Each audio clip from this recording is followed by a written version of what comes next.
Close Encounters of the Third Kind, that's the one you can see right in the middle. You know, the small head, the small nose and jaw, the big eyes, the little ear pockets. All of these details were there in the 70s. I think people need to maybe start to wake up a little bit and realize that there is at least something to this. Not everything is a coincidence, okay? But wait, there's more.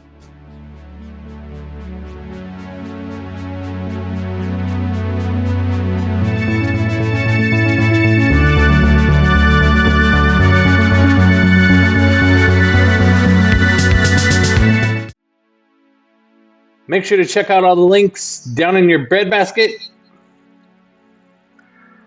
Like the video, subscribe to the channel, share with your friends. Go do all the things right now. Come find me at x.com/shotgunmine. We will do the thing. Let's start with the obvious one, okay? Wedge-shaped craft. We see them flying over America, tailing what looks like a B-2 stealth bomber, or at least some kind of triangular craft. We've then got the aliens seen in the Jonathan Reed case, and also the Moment of Contact, Virginia, Brazil, both in 1996, with the red eyes, which is seen on the badge as well. Now, trust me, I've tried to think, you know, are they actually alien eyes on the badge? That's so weird. Surely not. I can't think of anything else that could be other than eyes, and they don't look like human eyes. So please, if you have a better idea there, let me know. But why always America is the question we hear, right? Why are the other countries open to sharing the truth of reality, but America seemingly always wants to cover it up? Well, let's look at some of the locations that this stuff is taking place, right? First of all, Dr. Reed's encounter happened in North America, in the state of Washington, and ironically, right where those wedge-shaped craft are flying over in the badge. And then, of course, we have the red-eyed beings that were seen in Virginia, Brazil. They took place right on the side of where that dagger is striking into South America. And you know what that dagger means? Who knows? We've also got the photographs of the small beings in Peru. Now that actually, where those photos were taken was literally up the road from Nazca, where the mummies are found. And Nazca is on the other side of that dagger tip on this badge. And you guys remember that TikTok that I did about the Pope and how he's wearing a strange humanoid figure on his robes, the exact same figure that's in the Nazca lines, or I guess it's part of the Nazca lines, but it has its own name and it's known as the Atacama Giant. Well, yeah, that's in Nazca, okay? Same place. All of this stuff is in the same place. Polarity. Dr. Jonathan Reed's 1996 alien encounter. Upscaled NHI and UFO footage revealed, part 1. We also have part 2 here. He breaks them into two parts. The first one's kind of being like a... Whoa. He breaks them into two parts. The first one kind of being like an overview of Dr. Jonathan Reed's interviews. And the story of the second part is about the link, which is the device, the wrist device or arm device that Dr. Jonathan Reed's alien had on its arm. So the second part's really mostly about that device. And you'll see in here we got a video. Here it is. It's coming up. Of Dr. Jonathan Reed putting the device on and explaining what's happening when he puts it on. It's got little pokey things in the back that poke into your skin a little bit, make a little bit of pain and contact with your nerves. At that point, he feels a coldness and then a hotness and a pulsing coldness and hotness that turns into an extreme kind of like pressure going on in his heart and his chest, and his heart's going crazy. And then that emanates out to the rest of his body and then disappears.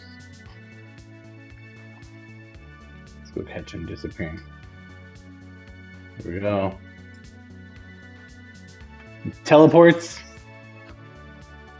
And he says, when we're watching on video right here, he is teleported to a big giant room. You know, enormous room that has a huge creature in it. Big entity, a big old thing, like ginormous, like 20 feet tall. That's kind of like maybe a giant, a big old human kind of. It's golden in cover, and maybe it's wrapped in like a big golden robe or even wings. And when he, notices there's this big giant creature in the room with him, it says to him, "You're important, dude." And then he bounces back here, and that's kind of all she wrote as far as that part goes. And you see he comes back, and it's been a lot of effort, and he's spent. Kind of looks like he's crying. You got Polarity there giving you the side eye, like, yeah, we're kind of pushing the envelope here. But so we get into Dr. Jonathan Reed's alien encounter. Basically walking his dog, loves to walk his dog, loves his dog, lets his dog run up ahead of him off the leash. You can hear that his dog's barking and nervous and making crazy noises. And he runs up there to find himself face to face with the tiny alien creature. Maybe his dog has bit the alien on its arm. The alien has his dog by its mouth and rips him in half. Explodes the dog by its jaw. Screaming. At the same time, it seems like the creature has a black kind of tracksuit on that is alive, and maybe that's what is actually grabbing and attacking his dog in defense of the alien that the dog has, attacked or bit.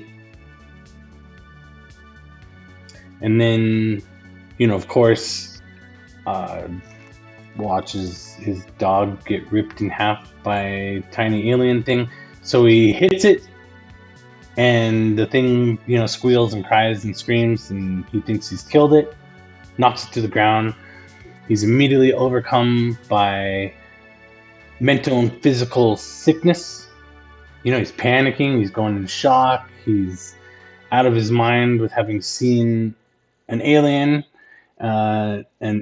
venom suit, and his dog getting ripped in half by the alien/alien venom suit combo. And so he cries out for help, he freaks out, he vomits, he poops himself, he pees himself, he's crying.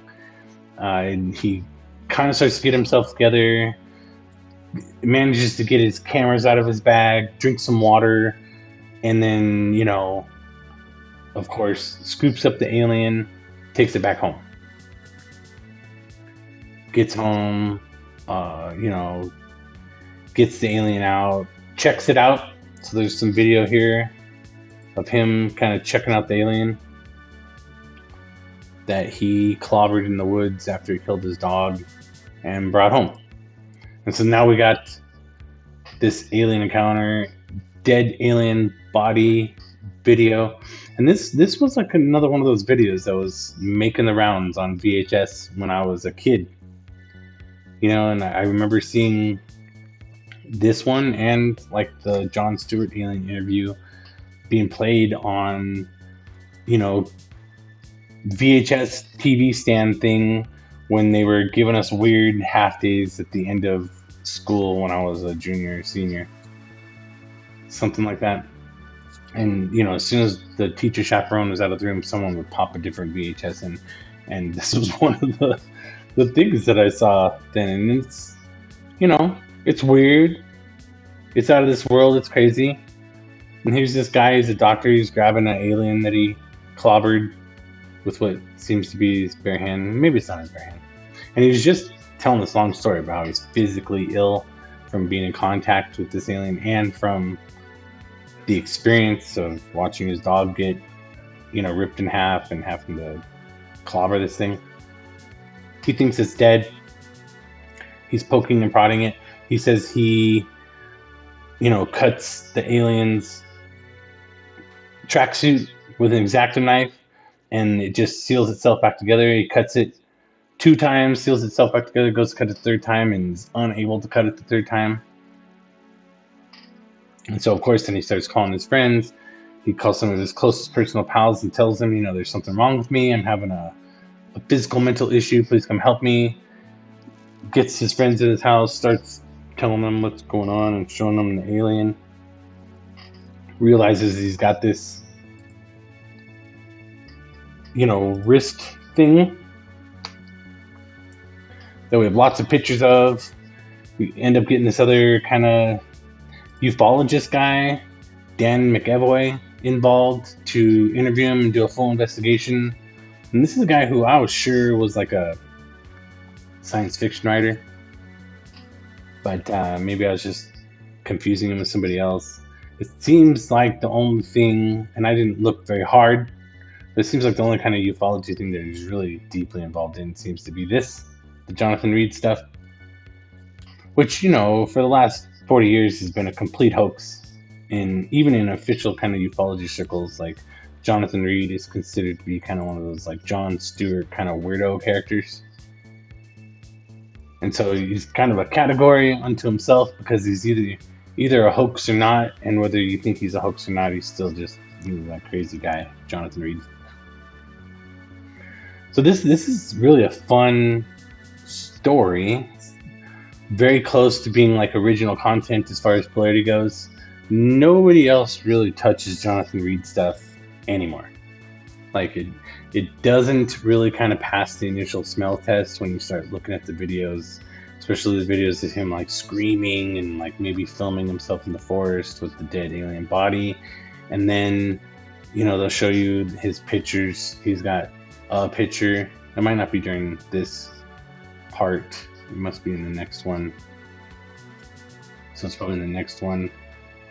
I'm not sure exactly where. But, he catches a picture of like an alien craft, kind of a diamond-shaped wedge black thing floating in the forest. So maybe that was the UFO that the alien that killed his dog got out of or something. And so this is fun. Even the second half is basically you got Jonathan Reed calling into the Art Bell show a few times, telling his story.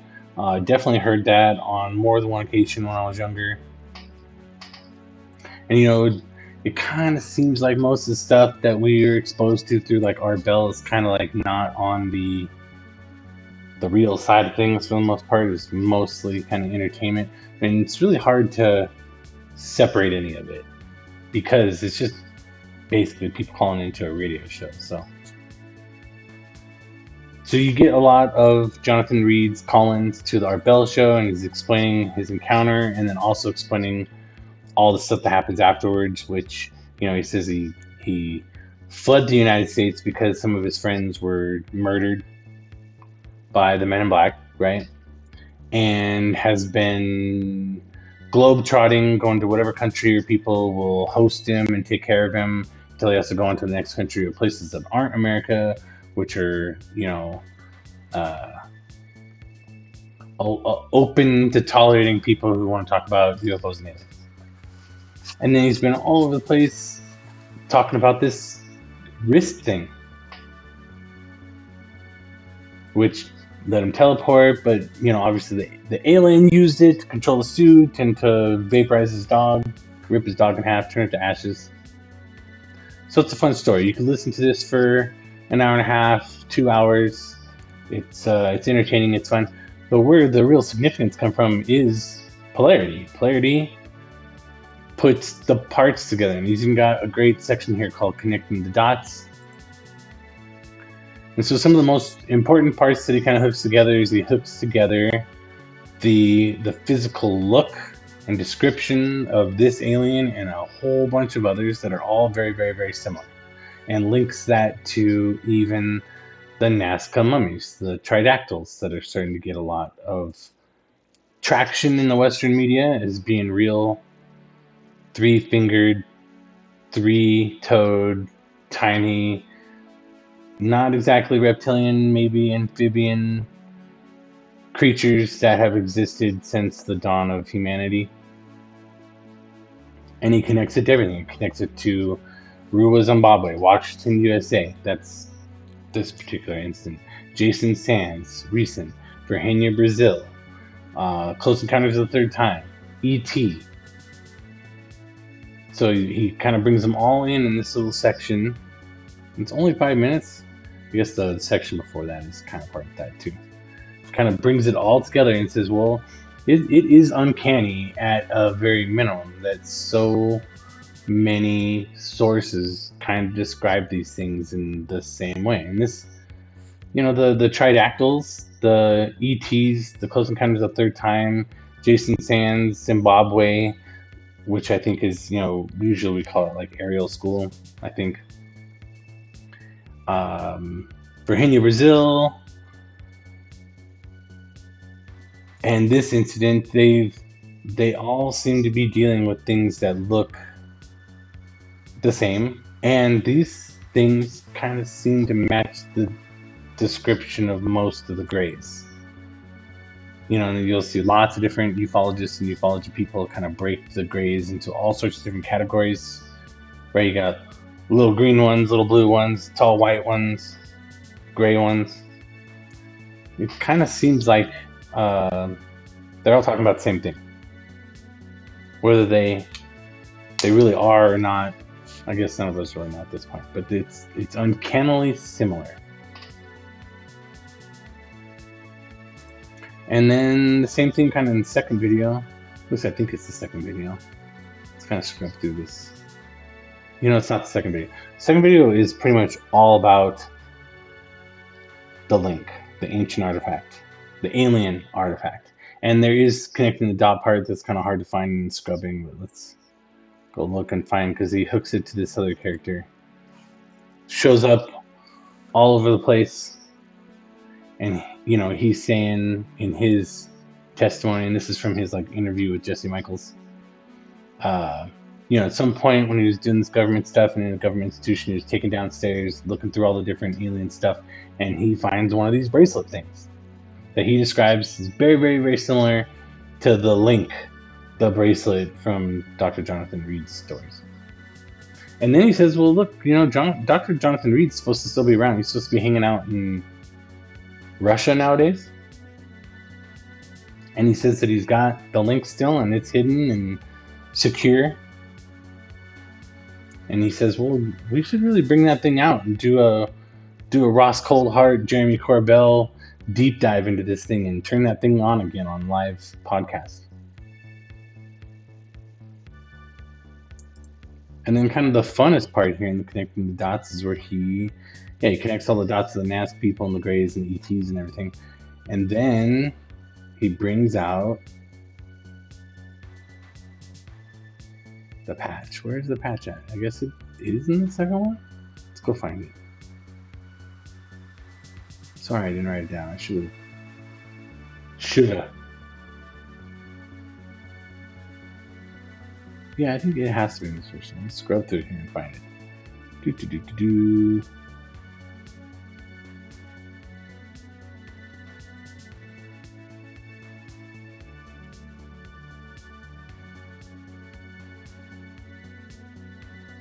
There it is. There's the patch.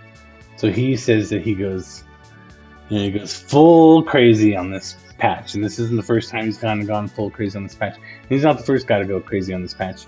And the first time that I remember ever seeing it is John Ramirez. Or at least I think that's the first place where I saw it. And it's, it's creepy. It's a creepy patch that this is like an official, publicly available, some type of American military intelligence unit patch that has, a B-52. It also has diamond-shaped UFOs, UAPs, whatever you want to call them.